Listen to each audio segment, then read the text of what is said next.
This is Twit. You still have this phone, and unlike some other reviewers, your phone still works, even after almost 4 days.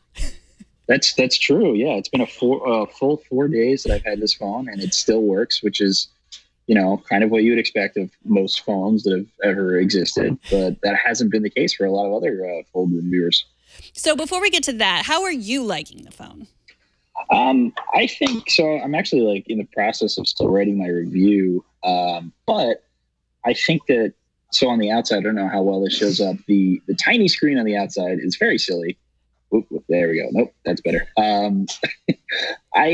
This bothers me a lot because this is theoretically how you're going to use it a lot when you're on the subway or, just pulling it out of your pocket or something, because you're not supposed to do this. See, it doesn't work. There we go. You're not supposed to do that. Yeah, you're not supposed to. Sorry, hopefully Samsung isn't watching. You're supposed to sit there and open it like it's a book. So it's just awkward in a lot of situations where I find myself using the phone because of how we're conditioned to use phones with one hand. And Samsung said the reason this screen is so tiny is because you're supposed to be able to use it with one hand. But it's I can do that with this pretty much, and it doesn't look weird. So I don't know. But when it comes to the inside, and mine hasn't broken yet, I think it's a really neat idea that isn't quite ready for anyone at any price.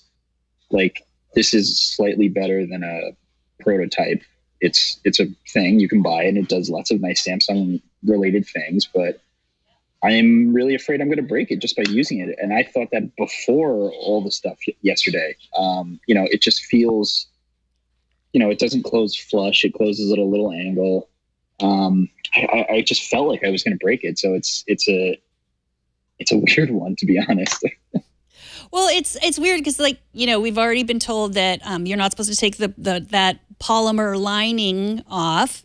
And we'll talk about that. But also that other, I haven't even heard that other thing. You're not supposed to open it like you would normally open it. There's a lot of not supposed to do for a $2,000 phone. Yeah, exactly. You're also not supposed to put it in your back pocket. That was a question that was asked by another reporter when we got them. It's I put my phone in my back pocket a lot.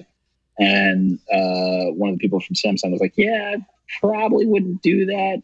And again, it's it's not fragile, but it's a bendable piece of material. And it's how much wear and tear your phone goes through anyway. And on top of that, you're adding in a thing that bends. And it's they've only rated it for 200,000 bends, which seems like a lot. That's about 300 a day for 2 years. But I know I'm probably getting at least that many now. And who knows if it'll actually hit that many. They're saying it's rated for that. And then 4 of them have already broken. I don't know how many are out there in the world, but not many. They're not on sale yet. Yeah. And so have you heard that they're going to not actually release them on April 26th? Or as far as you know, that's still the date? Samsung told me last night that they still plan to release on the 26th. Okay, so let's talk about that polymer layer. It looks a little bit to some people, to Mark Gurman at Bloomberg, it looked like a screen protector, and he peeled it right off.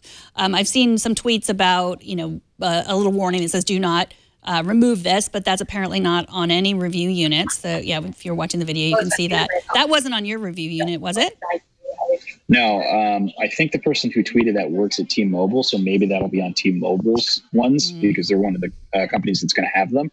But the review unit I got just came in this kind of piece of plastic with it had just black on the front of it. There was nothing else. That being said, and I said this to you before, it's yeah, I guess if you look closely, it kind of looks like a screen protector, but I had just taken off a piece of plastic, so I didn't feel like I was going to be taking off another piece of plastic. And honestly, I didn't even notice it until I got an email from Samsung saying, hey, don't take that thing off. And then I actually still tried to, I stick my finger in there. I'm doing it right now. And it's not easy. I have no nails, so that doesn't help. But it's also not easy. I feel like I would have gotten halfway through this and gone, I've done something I wasn't supposed to do. Not to diss anyone else who has a unit, but it just seems like it wasn't meant to be that. I don't know. That was my impression anyway. Right. And then Marques Brownlee, I guess he did it too, right in front of the Samsung person who was whoa, don't do that. And then gave him a different one. So I guess he got lucky. But then The Verge, there's Marquez's. But The Verge, they did not take, the Dieter Bohn did not take his plastic covering off. He just got something in the fold, and then that made the screen break. Yeah, it wasn't entirely clear what exactly happened, but they did suggest that there was something had gotten in, like, I would guess up here where the kind of edge around the screen breaks. There's a lip on the whole device apart from where it folds, so maybe something got in there. But then CNBC's phone also started just completely crashing out, and so Dieter's might have happened because there was something that got under, and with any kind of soft surface, you're going to be able to pierce it. But like, I can imagine it'd be pretty easy even if I just press super hard. But that's the same. Like if there was no glass on this, that would be the same. So I get that. But CNBC's, they didn't do anything as far as we know. It just didn't. It just stopped working. And I keep being afraid every time I'm going to open it that the screen will go black, and I don't know why.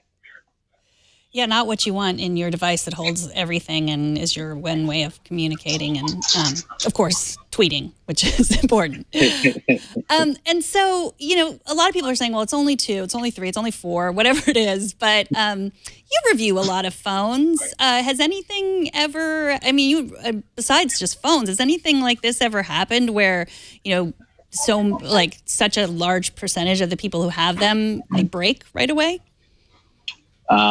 Not in the years that I have been doing this that I can think of something. I mean, I remember the iPhone 4, I believe it was the 4, not the 4S, that had the reception issue because of the material that was coating the outside metal. But that was, 9 years ago? When it comes to like most standard tech products these days, I haven't seen anything like this. And the only time I've honestly seen any kind of recall or any calls for anything like that was the Samsung Galaxy Note 7, which, literally exploded for like 90 people. This isn't quite that bad in terms of like damage, but, if we're seeing this fail rate on these devices with so few in the market, then maybe there is a real issue here. I can't think of anything similar. The only thing I can think in this particular case is that maybe the common thread is that there was a bad run with these devices that just out of pure chance, everyone got from, it was the same line of failures for every single one of these devices, and every other device would be fine.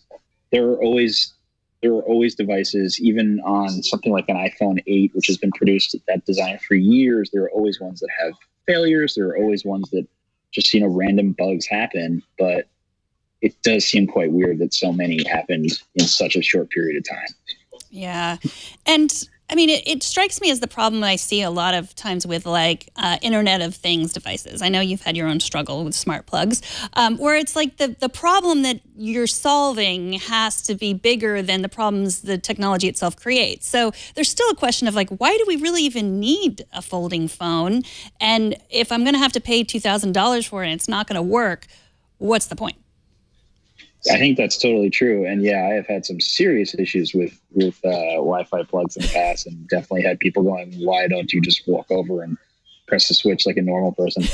Which is a great question. And it's similar to this. It's like, why are you spending $2,000 on a phone that's worse at being your phone than the phone you have? Like the Samsung Galaxy S10 Plus that came out a little over a month ago is a phenomenal phone. And it's giant. So if you're looking for a big ass screen that you can put in your pocket, it probably won't die in 4 days, that's a great phone. Samsung's rationale, and I kind of get it, is that, at least for this device in particular, rather than folding phones, is like, well, we wanted to get it out, and this is for the same kind of person that wanted to buy something like, well, they didn't say this, but like something like Google Glass. Like, they thought that they were going to be part of the future, and they had the money to be in early. I don't think that's a very big market. I think Samsung sees this as a kind of luxury product, a kind of aspirational thing. But when it comes to folding phones in general, I don't think we're there yet. But I do think having something that takes up, this is super thick, but having something that takes up this much less space in your pocket, and you can kind of pull out to an even bigger screen maybe in the future, that's super cool. I mean, I think that just being able to kind of have a thing that could theoretically unfold to like the size of a real tablet or a laptop in your pocket. That's awesome. And then you're replacing every device and you only have one. That's great. This is not that. This is a phone that's bent in half.